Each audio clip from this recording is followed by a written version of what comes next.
ఒకప్పుడు ప్రతర్ధనుడు అనే ఒక గొప్ప రాజు ఉండేవాడు. ఆయన ఇంద్రుని కోరికపై స్వర్గానికి వెళ్ళి దేవాసుర సంగ్రామంలో ఇంద్రునికి సాయపడి జయం చేకూర్చాడు. తనకు జయం చేకూర్చిన ప్రతర్ధనునిపై ప్రీతి కలిగి ఇంద్రుడు ఆయనకు ఉపకారం చేయాలని తలచి, ఓ వరం కోరుకో ప్రతర్ధన, ఇస్తాను అంటాడు. ప్రతర్ధనుడు సూర్యుడే కాదు, బుద్ధిమంతుడును. ఫలానా వరం నాకు ఇయ్యి అని అడగకుండా, మనిషికి అత్యంత హితకరం ఏది అని నువ్వు భావిస్తావో దాన్ని నువ్వే నాకు అనుగ్రహించు అంటాడు. ఇంద్రుడు సంతోషించి బాగా ఆలోచించి, మనిషికి అత్యంత హితమైనది అమృతత్వమే కనుక అట్లాంటి అమృతత్వ ప్రాప్తికి భగవద్ ఉపాసనమే ఉపాధేయమని భావించి ఆ భగవంతుడిని ఉపాసించమంటాడు. అయితే ఆ చెప్పడంలో చిన్న చమత్కారం కనబరుస్తాడు. స్పష్టంగా భగవద్ ఉపాసనం అని చెప్పడు. నేను ప్రాణవిశిష్టుణ్ణి, మంచి జ్ఞానం కలవాణ్ణి, నేను ఆయువును, అమృతాన్ని, నన్ను ఉపాసించు అంటాడు. అంటే చటుక్కున ఇంద్రుడు తనను ఉపాసించమన్నట్టు స్ఫురిస్తుంది. నారాయణ కీర్తనం కావింపని ఎతులను తోడేళ్లకు వేసేను అంటూ తనను గూర్చి చెప్పుకుంటాడు. ఈ పనులు చేసినవాడు ఇంద్రుడే కదా. అంచేత ఇంద్రుడు తననే ఉపాసించమంటున్నాడా, పరమాత్మను కాదా అని ఓ సందేహం కలుగుతుంది. అవును, నిజమే, ఆ పనులు చేసినవాడు ఇంద్రుడే.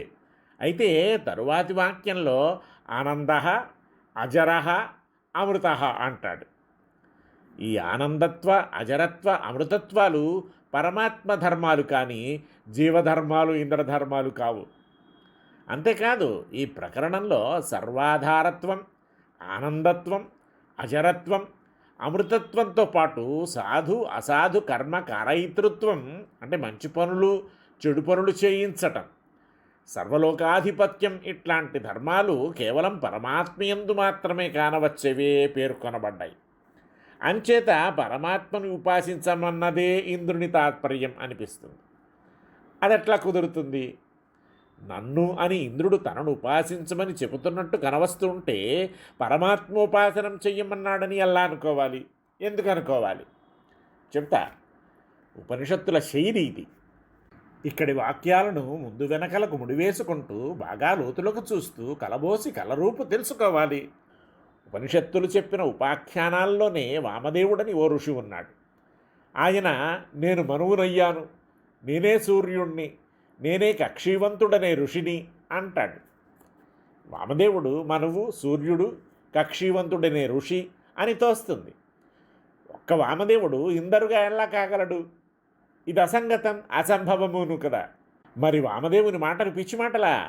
అవి ఉపనిషత్ సూక్తులు. అయితే సమన్వయం ఎట్లా?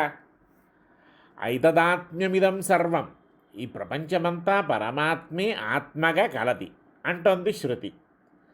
ప్రతి శబ్దము పరమాత్మనే చెబుతుందనేది శాస్త్ర మర్యాద.